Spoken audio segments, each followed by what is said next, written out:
पिछले एपिसोड के लास्ट में हमने देखा था चिनमू के साथियों को ये पता चल चुका था कि चिनमू ही हेवनली डेविल कल्ट का कल्ट मास्टर है। अब आगे देखेंगे। अचानक उन सभी अजीब लोगों ने अपनी बांस की टोपियां उतार दी, झुककर अभिवादन किया और एक साथ बोले, हम पवित्र कल्ट मास्टर और सेंटस को प्रणाम करते हैं। चनवान्युन और बाकी लोग दंग रह गए, उनका दिल बैठ गया। मंक युनके ने तुरंत आंखें बंद कर लीं और बोला, मैंने कुछ नहीं देखा। मैंने तुम्हारे चेहरे नहीं देखे। मुझे मारना मत। तभी एक परिचित आवाज गूंजी, उठो, औपचारिकता की जरूरत नहीं। सबने एक साथ कहा, धन्यवाद सेक्रेड कल्ट मास्टर। वे सब सीधा खड़े हो गए और अब सबकी निगाहें उस व्यक्ति पर गई जिसने ये कहा था। वह था चिन्मू, चेन वान्योंग, और बाकी सबके चेहरे हैरानी से जम गए। इंपीरियल कॉलेज का पहला छात्र, पहला इंपीरियल एकेडमिशियन, वही चिन्मू असल में हेवनली डेविल कल्ट का कल्ट मास्टर था। चिन्मू मुस्कुराया। उसका चेहरा शांत और कोमल था। युंगहोंग कांपती आवाज में बोली, अगर एकेडमिशियन कल्ट मास्टर है तो सेंटस कौन है? सी यूनशंग मुस्कुरा दी और यू चिंगहोंग के रोंगटे खड़े हो गए। और वो देखो, डायरेक्टरेट जियान सेनशेंग, हमारे कॉलेज के हॉल ऑफ हिडन लाइट के प्रमुख, यहाँ तक कि चेन यंटिंग, हॉल ऑफ अरे एलिमेंट के प्रमुख भी। चेन वनयुन का चेहरा उतर गया। वह बुदबुदाया, अब तो हम निश्चित ही मर गए। मंक युनक्वे चिल्लाया, तुम तो मरोगे ही, पर नाम क्यों ले दिया? मैंने तो आंखें बंद कर रखी थीं, अब तो मैं भी मरूंगा। सोर्ड हॉल मास्टर ने चारों को देखा और पूछा, सेक्रेड कल्ट मास्टर, इन्होंने हमारे असली चेहरे देख लिए हैं। क्या सुरक्षा के लिए इन्हें खामोश कर दिया जाए? मंक्यूनकी ने डरते हुए कहा, एकेडमिशियन, सेक्रेड कल्ट मास्टर, हम तो एक ही कॉलेज के हैं। तुमने मुझे कभी पीटा भी था, याद है? और सिस्टर फॉक्स, मैंने तुम्हें कितने पैसे दिए थे? कुछ तो सिफारिश करो। हुलिंगर ने सिर झुका लिया और पूंछ हिलाई, मानो कह रही हो, मैं कुछ नहीं कर सकती। चिन्मू मुस्कुराया, चिंता मत करो स्कॉलर यून, और बाकी सब भी न डरें। जब तक मैं हूं, कुछ नहीं होगा। फिर उसने सोर्ड हॉल मास्टर की ओर मुड़कर कहा, ये सब मेरे कॉलेज के साथी हैं। पूछ लो, अगर ये हमारे पवित्र कल्ट में शामिल होना चाहें तो अच्छा है, वरना इन्हें यहाँ की हरी भरी घाटियों में दफना देना। और फिर अपने साथियों से बोला, घबराओ मत, मैं संभाल लूंगा। मंक ये डर के मारे जड़ हो गया। अगर उसके बाल होते तो सारे खड़े हो जाते। चिनमू फिर बोला, सोर्ड हॉल, जब मारना हो तो मेरे सामने मत करना। वन यू होंग, मत डरना। हम डेविल पैथ के दुष्ट नहीं हैं, हम दयालु हैं। बस जल्दी तलवार खींच लेना ताकि दर्द कम हो। मैंने सुन लिया। सोर्ड हॉल, पास मत आना, मैं अब से सेक्रेड कल्ट का सदस्य हूं। यूचिंग होंग ने धीरे से चेन वान्युन से पूछा, भैया, अब क्या करें? चेन वान्युन ने थोड़ी देर सोचकर कहा, अगर हेवनली डेविल कल्ट ने इंपीरियल प्रिसेप्टर की मदद की है तो इसका मतलब है कि वो अब दरबार के साथ है, तो इसमें शामिल होने में कोई नुकसान नहीं। और अगर नहीं हुए? उसकी आंखों के कोने फड़के, वह आगे नहीं बोला। यूचिंगोंग ने राहत की सांस ली। वुल्फ स्लेव चुप रहा, मानो सहमति दे रहा हो। यूचिंगहोंग ने मुस्कुराकर सी युनशैंग से पूछा, सेंटस, अगर हम शामिल न होते तो भी तुम हमें नहीं मारते, सही? सिनशैंग हंसी, कल्ट मास्टर का दिल बहुत दयालु है, वो बस मजाक कर रहे थे। मंक युनके ने राहत की सांस ली। मुझे पता था, मजाक था, है ना एकेडमिशियन? चिन्मू मुझ नहीं बोला। युनका चेहरा फिर पीला पड़ गया। चिन्मू चट्टान के किनारे आया और दूर देखा। कई मील दूर एक और पहाड़ था, जहां इटर्नल पीस, इंपीरियल प्रिसेप्टर और बाकी कल्ट मास्टर लेवल के लोग लड़ रहे थे। वहां लगाया गया हेवनली प्रिजन सील अब टूट चुका था। हर जगह छेद हो रहे थे और उन छेदों से भयंकर आंधियां निकल रही थीं। वे पेड़ों को उखाड़कर आसमान में उड़ा रही थीं, टुकड़े टुकड़े रही थीं। वह युद्ध इतना भयावह था कि इतनी दूरी पर खड़े होकर भी उसकी कंपन महसूस की जा सकती थी। एक और हवा का झोंका आया और अब छेन वान्युन और बाकी को समझ आया कि जब वे यहाँ पहुंचे थे तो हवा इतनी तेज क्यों थी। असल में यह तूफान उस दूर के युद्ध से उठ रहा था। हवा और प्रचंड होती गई। आसपास के पहाड़ों के पेड़ झुकते टूटते जा रहे थे। एक झोंका जाता नहीं था कि दूसरा आ जाता। पहाड़ मानो टूट चुका था। वह जमीन जहां वे योद्धा लड़ रहे थे धीरे धीरे नीचे धंस रही थी, लगभग मैदान जैसी हो गई थी। इतनी दूरी से भी चिन्मू ने ग्रीन हेवंस आइज का प्रयोग किया, लेकिन वह लड़ाई साफ नहीं देख पा रहा था, क्योंकि उन लोगों की गति इतनी तेज थी कि आंखें उनका पीछा नहीं कर पा रही थीं।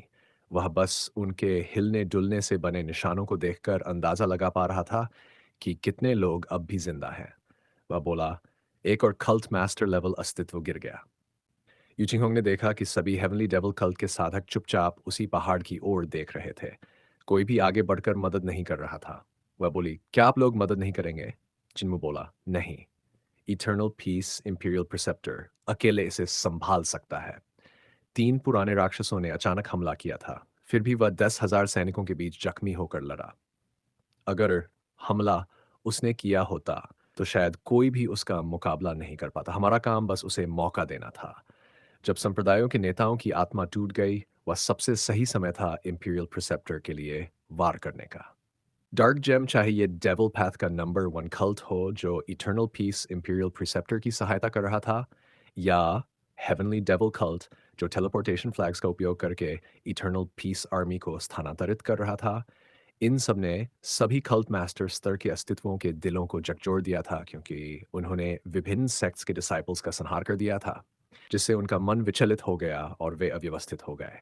हालांकि उनका मन ज्यादा देर तक भ्रमित नहीं रहा, लेकिन इटर्नल पीस इंपीरियल प्रिसेप्टर जैसे अस्तित्व के सामने ये क्षणिक विचलन भी मृत्यु के समान था। कल्ट मास्टर स्तर की शक्ति रखने वाले लोग सामान्यतः डिवाइन ब्रिज रेल्म के महान विशेषण होते थे, लेकिन डिवाइन ब्रिज रेल्म में भी कुछ कमजोर होते थे और कुछ अत्यंत शक्तिशाली। जैसा कि इटर्नल पीस इंपीरियल प्रिसेप्टर ने कहा था, वह ऐसा व्यक्ति था जिसके प्रत्येक रेल्म में कोई कमजोरी नहीं थी। चाहे किसी और की रेखा कितनी भी चौड़ी क्यों न हो, उसकी सीधी रेखा उससे कहीं लंबी होती। उसकी कल्टीवेशन दूसरों से अधिक थी और उसकी क्षमताएं भी। ऐसे हालात में जब कोई उस पर अचानक हमला करे, तो मूल रूप से कोई भी उसका सामना नहीं कर सकता था, यहाँ तक कि एक वार भी नहीं झेल सकता था। ये ठीक वैसा ही था जैसा हेवन वेव सिटी में हुआ था, जब ड्यूटियन डेविल किंग म्यूट से लड़ रहा था। ड्यूटियन डेविल किंग को एक ही वार में मार दिया गया था, और वह वार भी एक स्नीक अटैक था।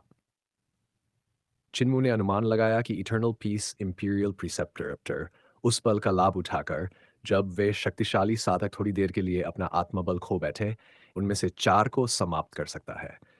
वह कितनों को घायल कर सकता है, ये उसकी अपनी शक्ति पर निर्भर करता था। लेकिन चाहे ये युद्ध कितना भी भव्य क्यों न हो, जिसमें इस संसार की सबसे शक्तिशाली शक्तियों का प्रदर्शन हुआ था, बहुत कम लोग ही उसकी सटीक स्थिति को समझ पा रहे थे। वहाँ मौजूद 100 लोगों में से भी शायद केवल लेफ्ट और राइट गार्डियंस ही हर व्यक्ति की गति और चाल को समझ सकते थे। 360 हॉल्स के हॉल मास्टर्स तक भी अधिकांशतः उन चालों को साफ नहीं देख पा रहे थे। चिन्मू ने एक बार फिर युद्ध क्षेत्र की ओर अपनी नजरें गड़ाईं, पर वह अब भी स्थिति को स्पष्ट रूप से नहीं देख पाया। वह केवल तेजी से चल रहे शरीरों की परछाइयां और डिवाइन आर्ट्स व स्वॉर्ड स्किल्स की रोशनी देख पा रहा था। हर कुछ क्षणों में एक किरण बुझ जाती, जो ये दर्शाती थी कि एक शक्तिशाली साधक की मृत्यु हो गई है। अब केवल 8 आकृतियां शेष थी। इटर्नल पीस इंपीरियल प्रीसेप्टर को छोड़कर अभी 7 लोग बाकी हैं। चिन्मू की दृष्टि चमकी। वे 7 लोग अवश्य ही सबसे अधिक शक्तिशाली होंगे, लेकिन वे कौन थे? वह उन आकृतियों से निकलती दैवी आभा देख पा रहा था, लेकिन यह नहीं समझ पा रहा था कि कौन कौन है।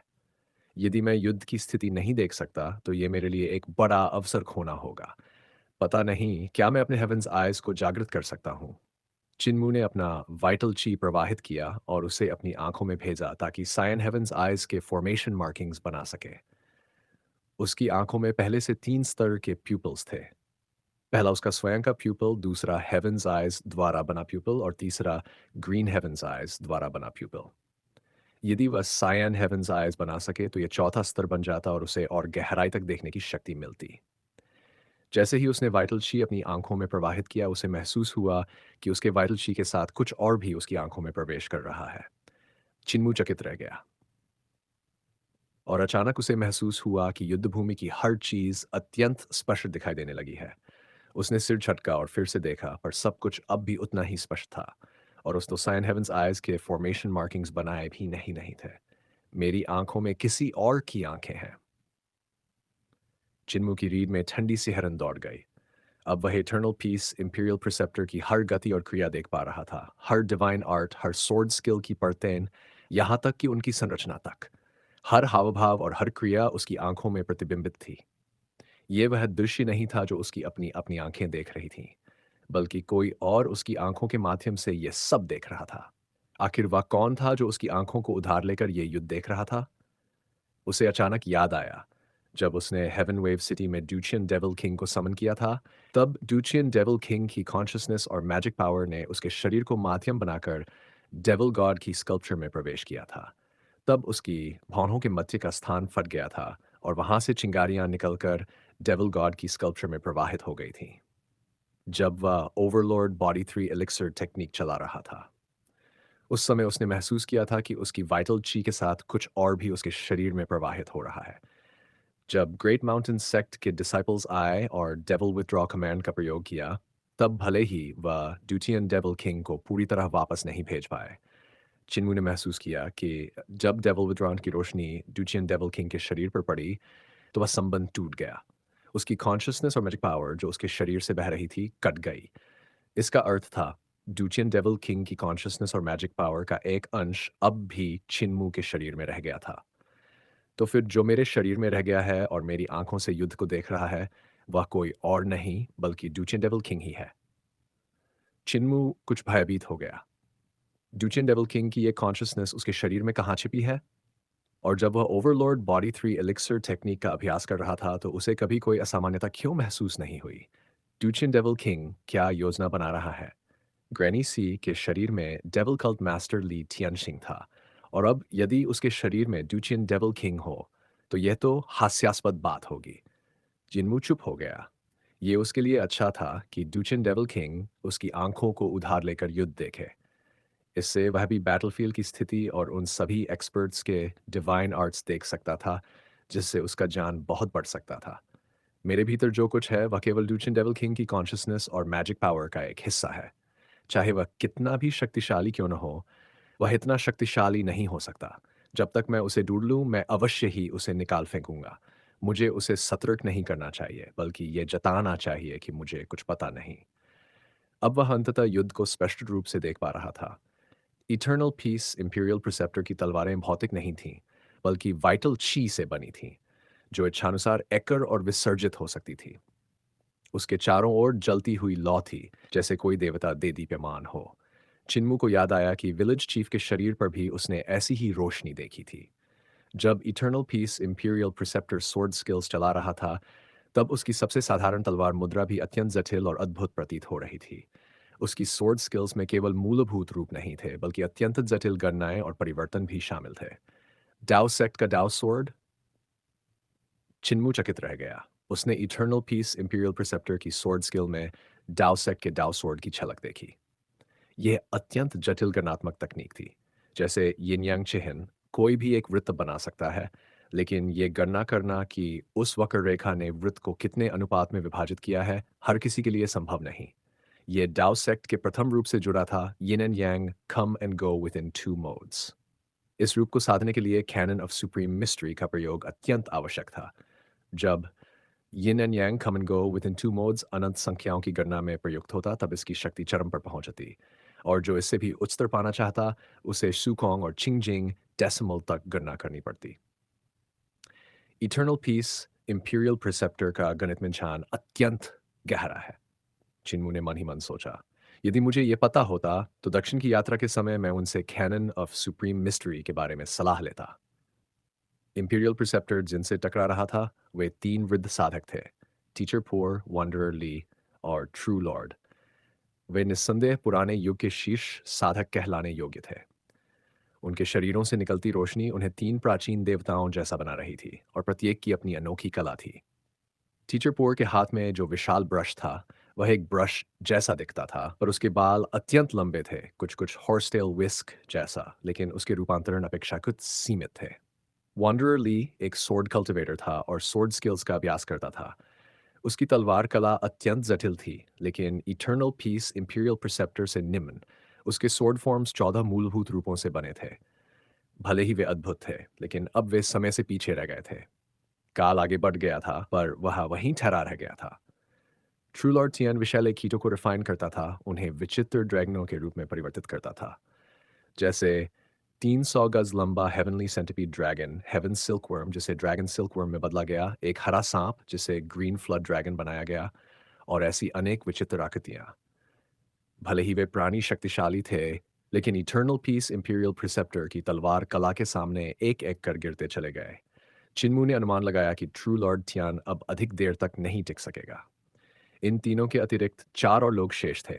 उनमें एक था बेगर सेक्ट का चीडेओ, जिसकी 100 पोर मिस्ट्री टेक्निक अत्यंत विलक्षण थी। उसका शरीर इच्छानुसार ठोस या निराकार हो सकता था। वह अचानक प्रकट या अदृश्य हो सकता था। 100 पोर मिस्ट्री टेक्निक का कुछ भी न होना, और यह बहुत अनोखी कला थी। दूसरा व्यक्ति था स्पिरिचुअल मास्टर डाओ क्वान। उसकी शक्ति सभी में सबसे कमज़ोर थी। इसलिए यह कहना कठिन था कि वह अब तक जीवित इसलिए है कि उसने खुद बचाव किया या इंपीरियल प्रिसेप्टर ने उसे तुच्छ समझकर छोड़ दिया। तीसरा व्यक्ति था ग्रेट स्ट्रेंथ मोनास्ट्री का वेनरेबल। उसकी फॉर्मेशन, एग्जिस्टेंस, डिस्ट्रक्शन, एम्प्टीनेस, 4 इनकेंटेशंस मुद्रा की शक्ति विलक्षण थी। पर इंपीरियल प्रिसेप्टर की तलवार के नीचे वह घायल हो चुका था और अब उसमें अधिक शक्ति शेष नहीं थी। चौथा व्यक्ति था ब्रॉन्ज मास्क्ड मैन। उसका आक्रमण सबसे अधिक प्रचंड और छिन्मू के लिए सबसे रहस्यमय था। वह मुख्यतः डिवाइन आर्ट्स का उपयोग करता था, और जब वे प्रकट होती तो 9 ड्रैगनों की छवियां उत्पन्न होती, मानो 9 सच्चे ड्रैगन एक साथ आगे बढ़ रहे हों। इन 9 ड्रैगनों में अनगिनत परिवर्तन थे। वे आक्रमण और रक्षा दोनों प्रकार के डिवाइन आर्ट्स समेटे हुए थे, आग और जल को नियंत्रित करने वाले तथा यिन और यांग को विकसित करने वाले। उनका आक्रमण अत्यंत प्रचंड था, फिर भी उनमें लचीलापन था। चाहे आक्रमण हो, रक्षा हो या रिफाइनिंग, ब्रॉन्ज मास्क मैन सब कुछ सहजता से करता था, और उसने 9 ड्रैगनों को लगभग वास्तविक रूप तक साध लिया था। 9 ड्रैगन्स मॉनर्क टेक्निक। यह सम्राट के लिंग फैमिली की विशेष कला थी। केवल सम्राट की रक्तरेखा वाले लोग ही इसे साध सकते थे। सामान्य राजकुमारों और राजकुमारियों को इसे छूने की भी अनुमति नहीं थी। इससे यह स्पष्ट था कि यह ब्रॉन्ज मास्क्ड मैन शाही परिवार का सदस्य था, और उसकी कल्टिवेशन का स्तर देखकर यह कहा जा सकता था कि वह अत्यंत उच्च पद वाला व्यक्ति था। भले ही उसका आक्रमण अत्यंत प्रचंड था, इटर्नल पीस इंपीरियल प्रिसेप्टर ने उसे निर्दयता से नहीं मारा। शायद उसके प्रति उसके मन में कुछ संकोच था। आखिर यह व्यक्ति है कौन? चिन्मू आश्चर्यचकित रह गया। उसी क्षण उसे कुछ अनुभूति हुई। उसने पश्चिम की ओर देखा, जहां एक विशाल पर्वत की दिव्य छवि तीव्रता से उनकी ओर बढ़ रही थी। चिन्मू चौंक गया। वह पर्वत अत्यंत विशाल था, पर वास्तविक नहीं, केवल ऑरा से निर्मित था, जो असंख्य विचित्र दिखने वाले भिक्षुओं की शक्ति से बना था।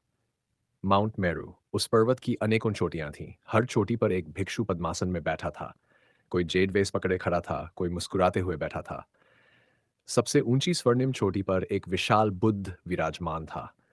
उसका शरीर मानो शुद्ध सोने से बना हो, और उसके सिर के पीछे 10,000 किरणें प्रस्फुटित हो रही थीं। Great thunderclap monastery, old Buddha Rulai. Chinmu का हृदय जोर से कांप उठा।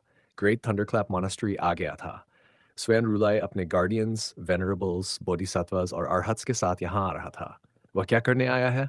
उसी क्षण इटर्नल पीस इंपीरियल प्रिसेप्टर ने भी कुछ अनुभव किया और अचानक प्रचंड आघात कर वेनरेबल जी खोंग को एक वार में मार गिराया। तभी हेवनली डेविल कल के शक्तिशाली प्रैक्टिशनर्स भी पीछे मुड़े और आकाश में तैरते माउंट मेरू के दर्शन किए। Bold donkey's! लेफ्ट गार्डियन ने ताना मारा। Bald donkeys! सबने एक स्वर में दोहराया। मंक्यूंकी ने सबको ऐसा कहते देखा, तो वह भी मजबूरी में यही कहने लगा। आखिरकार वह अब हेवनली डेविल कल्ट का सदस्य था, भले ही वह एक मंक क्यों न हो। आकाश में तैरता माउंट मेरू अब उनके ऊपर आ गया था। उसके ऊपर बैठे गार्डियंस, वेनरेबल्स, बोधिसत्वस और अरहत्स नीचे देखकर एक स्वर में बोले, "Evil creatures of the devil path." चिन्मू ने एक अजीब सा चेहरा बनाया। लगता है हमारे हेवनली सेंट कल्ट और ग्रेट थंडरक्लैप मोनास्ट्री के बीच संबंध कुछ तनावपूर्ण है। राइट गार्डियन ने अपनी कमर पर हाथ रखे और आसमान की ओर तिरस्कार भरी नजरों से देखा। डोंकी, अगर हिम्मत है तो यहीं ठहर जा। बूढ़ी औरत, मैं तुझे 3 दिन और 3 रात लगातार कोस सकती हूँ, हर तरह से। एक बोधिसत्व ने ठंडी हंसी हंसते हुए कहा, शेबिये, अब तेरे पास बस वो जुबान ही बची है। ओल्ड रूलाई, जो माउंट मेरू पर खड़ा था, बोला, उन्हें अनदेखा करो। अगर हम इनसे उलझे रहे तो ये झगड़ा आधे साल तक भी चल सकता है। हम सैकड़ों सालों से लड़ रहे हैं और बहस भी कर चुके हैं, इसलिए अब उतावले होने की जरूरत नहीं। पहले इस युद्ध पर नियंत्रण पा लें। पहाड़ पर मौजूद सभी मंक्स नहीं रुके, और माउंट मेरू का विशाल छाया प्रतीक धीरे धीरे युद्ध भूमि की ओर तैरने लगा। इटर्नल पीस इंपीरियल प्रिसेप्टर अभी भी टीचर पुअर और बाकी लोगों से लड़ रहा था, पूरी कोशिश में था कि माउंट मेरू के आने से पहले इन सभी शक्तिशाली साधकों को खत्म कर दे। इसी समय ओल्ड रूलर की शांत आवाज गूंजी, इंपीरियल प्रिसेप्टर, डाओ मित्रों, क्या तुम लोग इस बूढ़े भिक्षु की थोड़ी मदद कर सकते हो? इंपीरियल प्रिसेप्टर की स्वॉर्ड शी धीरे धीरे बिखर गई और उसने टीचर पोर्ड और ब्रॉन्ज मास्क व्यक्ति का पीछा करना रोक दिया। मुस्कुराते हुए उसने कहा, रूलाई, कृपया कहिए। ओल्ड रूलाई गंभीर स्वर में बोला, बहुत अच्छा, कृपया आप सभी थोड़ी देर अपने हथियार रोक लें। टीचर पोर और बाकी लोग फिर से हमला करने ही वाले थे, लेकिन रूलाई की बात सुनकर कुछ क्षण के लिए ठिठक गए। ट्रू लॉर्ड थियान, जो इंपीरियल प्रिसेप्टर की तलवार से घायल थी और जिसका खून रुक नहीं रहा था, तीखी आवाज में बोली, ओल्ड रूलाई, क्या तुम इस दुष्ट को खत्म करने के लिए हमारा साथ दोगे? ओल्ड रूलाई ने सिर हिलाया, नहीं। वंडरर ली का चेहरा थोड़ा बदल गया और उसने व्यंग्य में कहा, "अ, क्या अब ग्रेट थंडरक्लैप मोनास्ट्री भी इटर्नल पीस एम्पायर का कुत्ता बन गया है, ठीक हेवनली डेविल कल्ट की तरह?" ओल्ड रूलाई ने फिर सिर हिलाया। टीचर पोर शांत स्वर में बोला, पुराने डाव मित्र, अब रहस्य मत रखो, सीधे बताओ कि कहना क्या चाहते हो। ओल्ड रूलाई मुस्कुराया, मैं यहाँ सबके साथ शुभ कर्म बने और इस विवाद को समाप्त करने आया हूँ। हम सब साधक हैं। अगर हम इसी तरह लड़ते रहे तो जाने कितने नायक मारे जाएंगे, कितनी विरासतें मिट जाएंगी। क्यों ना हम वैरभाव को मित्रता में बदल दें, शांति से रहें, एक दूसरे का कर्म समाप्त करें। इटर्नल पीस इंपीरियल प्रिसेप्टर की दृष्टि थोड़ी डगमगाई, लेकिन उसने कुछ नहीं कहा। ओल्ड रूले ने उसकी ओर मुस्कुराते हुए देखा। इंपीरियल प्रिसेप्टर एक दयालु व्यक्ति है। वह एक बार मेरे ग्रेट थंडरक्लैप मोनास्ट्री आया था। वहां हमने बुद्धिज्म और महायाना पर चर्चा की थी और हमने एक शुभ कर्म बांधा था। क्या आज इंपीरियल प्रिसेप्टर वह शुभ कर्म इस बूढ़े भिक्षु को लौटा सकता है? इंपीरियल प्रिसेप्टर ने गंभीरता से कहा, उस समय मैं युवा था और जान की खोज में निकला था।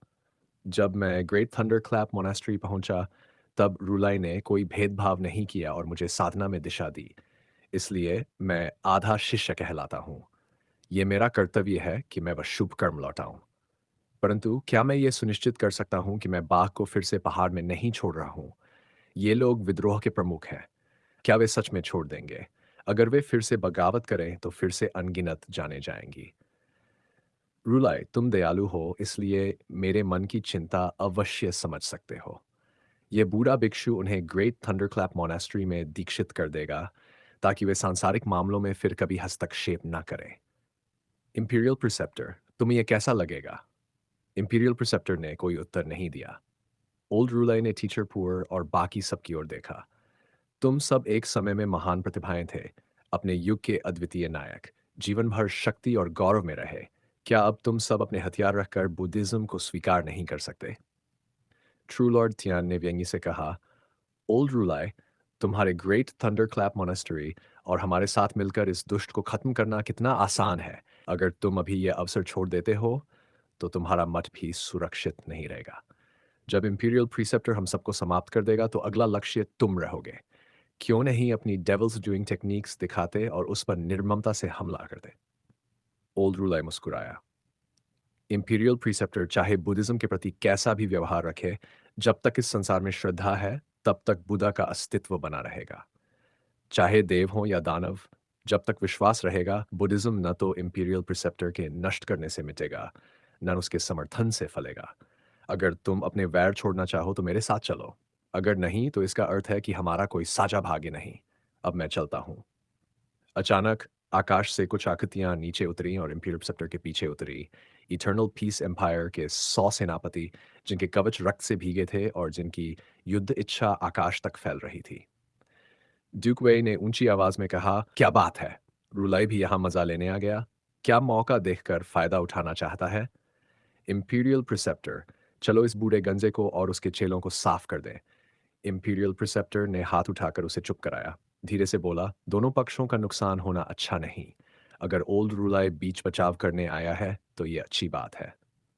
ड्यूक वेई हैरान हुआ। ये तो साफ साफ फायदा उठा रहा है। ये लोग विद्रोहियों को अपने ग्रेट थंडर क्लैप मोनास्ट्री में भर्ती करके अपनी शक्ति बढ़ा रहे हैं।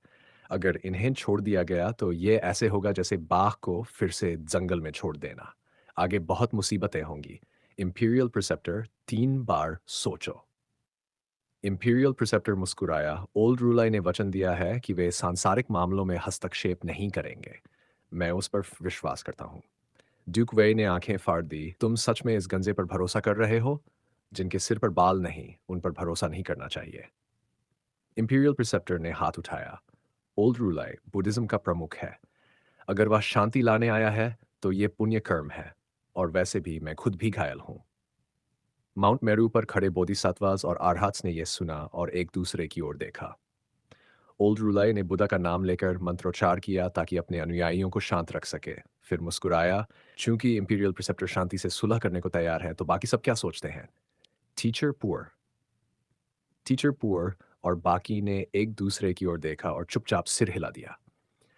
अगर वे बुद्धिज्म में प्रवेश करने से मना करते तो ओल्ड रूलाई उन्हें बचाने नहीं आता, और अगर वह अपने साधकों के साथ लौट जाता तो वे सब इंपीरियल प्रिसेप्टर के हाथों मारे जाते। ओल्ड रूलाई उन्हें बचाने नहीं आता। अगर उसने सब साधकों को साथ लाया है, इसका मतलब था कि वह इस युद्ध को अपने पक्ष में खत्म करने आया है।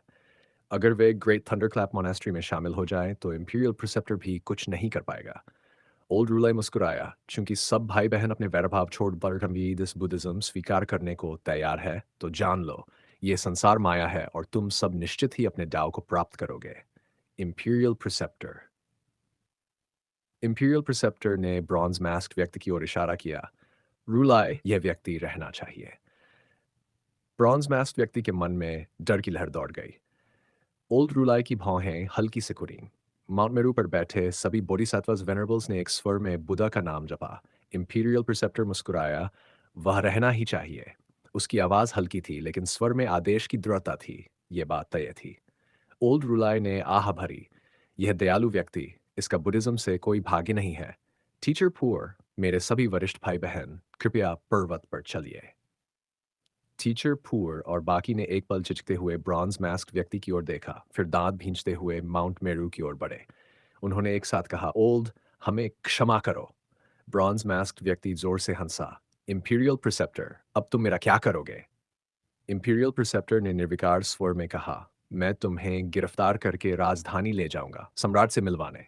ब्रॉन्ज मास्क व्यक्ति ने व्यंग्य से मुस्कुराते हुए कहा, राजधानी ले जाकर सम्राट से मिलवाओगे? हम देखना होगा कि तुम्हारी तलवार कितनी तेज है। उसने धीरे धीरे हथेली उठाई और अचानक अपने ब्रॉन्ज मास्क पर दे मारी। मुखौरा चकनाचूर हो गया और उसके नीचे का चेहरा भी नष्ट हो गया। इंपीरियल प्रिसेप्टर, लिंग फैमिली का साम्राज्य तुम्हारे हाथों में एक दिन अवश्य नष्ट होगा। उसका सिर फट गया और वह वहीं मर गया, लेकिन शरीर सीधा खड़ा रहा, गिरा नहीं। ड्यूक वे और बाकी चिल्लाते हुए आगे बढ़े। इंपीरियल प्रिसेप्टर वहीं शांत खड़ा रहा। उसने जानबूझकर उसे आत्महत्या करने दी। दूर पहाड़ पर छिन्मू की आंखों के कोने फड़क उठे। उसने यह सब देखा। इंपीरियल प्रिसेप्टर ने वह वाक्य इसलिए कहा था ताकि वह ब्रॉन्ज मास्क्ड व्यक्ति खुद अपनी जान ले ले। उस मुखौटे के पीछे जो भी चेहरा था, वह अवश्य ही राजपरिवार का कोई उच्च सदस्य था, अत्यंत महत्वपूर्ण व्यक्ति। अगर इंपीरियल प्रिसेप्टर उसे जिंदा पकड़कर राजधानी ले जाता, तो सम्राट की प्रतिष्ठा मिट्टी में मिल जाती। मंत्रियों के मन भी डगमगाने लगते। सम्राट स्वयं भी असमंजस में पड़ जाता। उसे मारना चाहिए या नहीं? अगर उसकी सच्ची पहचान सबके सामने आती, तो लोग चर्चा करने लगते कि यह विद्रोह उसका अपना विचार था या सम्राट की ही कोई योजना। ऐसे में इंपीरियल प्रिसेप्टर की प्रतिष्ठा सम्राट से भी ऊपर चली जाती और मंत्री भी उसी की ओर झुक जाते, यहाँ तक कि सम्राट भी उस पर शक करने लगता। अगर सम्राट और इंपीरियल प्रिसेप्टर में अंदरूनी संघर्ष होता, तो पूरा साम्राज्य संकट में पड़ जाता, लिंग फैमिली भी।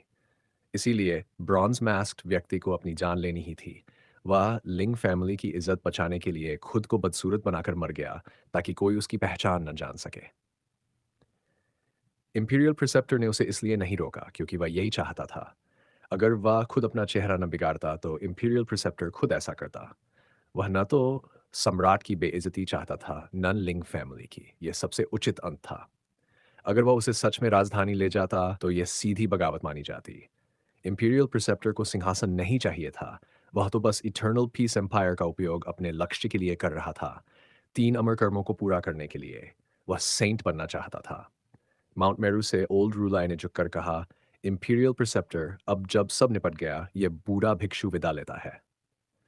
इंपीरियल प्रिसेप्टर ने प्रत्युत्तर दिया, सुरक्षित रहो रूलाई। माउंट मेरू की छाया पश्चिम की ओर तैर गई।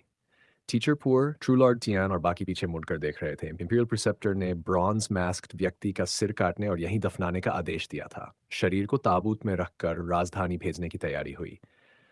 वॉन्डरर ली ने आह भरी, डाओ ब्रदर रूलाई, अगर तुम न होते तो। ओल्ड रूलाई ने सिर हिलाया। अब और कुछ कहने की जरूरत नहीं। इंपीरियल प्रिसेप्टर पहले से ही ग्रेट थंडरक्लैप मोनास्ट्री से असंतुष्ट है। चलो पर्वत लौट चलते हैं। मुझे लगता है मेरा पापी शिष्य अपने हाथ वापस लेने लौट आया होगा। अगर जल्दी पहुंचे तो शायद मिल ही जाए। सभी मॉन्क्स आश्चर्यचकित हो गए। माउंट मेरू का प्रतिबिंब उस पहाड़ के पास से गुजरा जहां छिन्मू और बाकी मौजूद थे। नीचे से फिर व्यंग्य भरी आवाजें आईं। Bald donkeys. बदले में बोडिसैत्वास, अरहत्स और वेनरेबल्स चिल्लाए, "Evil creatures of the devil path." Old Rulai ने सिर हिलाया और माउंट मेरू रोक दी। उसने नीचे देखा और हाथ जोड़कर कहा, "सीनियर ब्रदर।" सभी हॉल मास्टर्स और गार्डियंस चौंक गए। सोर्ड हॉल मास्टर ने छिन्मू की ओर देखा और सिर हिलाया, लेकिन छिन्मू ने हाथ उठाकर झुकते हुए उत्तर दिया, "सीनियर ब्रदर।" ओल्ड रुलाई ने आश्चर्य से देखा और सिर हिलाकर मुस्कुराया, फिर सबको लेकर चला गया। राइट गार्डियन शिव झुंझलाई, "कल्ट मास्टर, आपने उस बॉल्ड डोंकी को क्यों नमस्कार किया? अब तो आपने अपनी सच्ची पहचान उजागर कर दी है। वह बूढ़ा भिक्षु जरूर कुछ करेगा।" चिन्मू मुस्कुराया। सेक्रेड कल्ट के मास्टर के रूप में अगर उसने मुझे सीनियर ब्रदर कहा, तो मैं अभिवादन किए बिना कैसे रह सकता हूँ? हम हमेशा के लिए अपनी पहचान छिपा नहीं सकते, और मैं तुम सबका और सेक्रेड कल्ट का मान कैसे गिरने दूँ? सभी ने एक साथ कहा, "हमें ये मान नहीं चाहिए।" तो चलिए वीडियो यहीं समाप्त करते हैं। वीडियो अच्छी लगी हो तो लाइक करना, अपने विचार कमेंट करना, अगले वीडियो देखने के लिए सब्सक्राइब ज़रूर करना। तो चलिए मिलते हैं अगले वीडियो में। धन्यवाद।